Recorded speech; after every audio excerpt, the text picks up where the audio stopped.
this video, we're going to do the easiest version of incline push-ups, which is simply just you choosing a high incline to do push-ups. What these are going to do is allow for you to gradually build up the strength to go from here to here to here. So what you're going to do is take either a table or a chair or any hard surface that has some type of elevation to where you can comfortably grab it with both hands.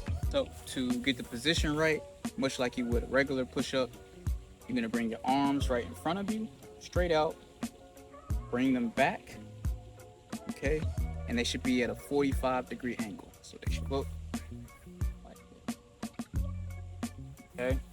You want to keep that 45-degree angle because that's what's going to allow you to target your chest. Now let's actually do the push-up.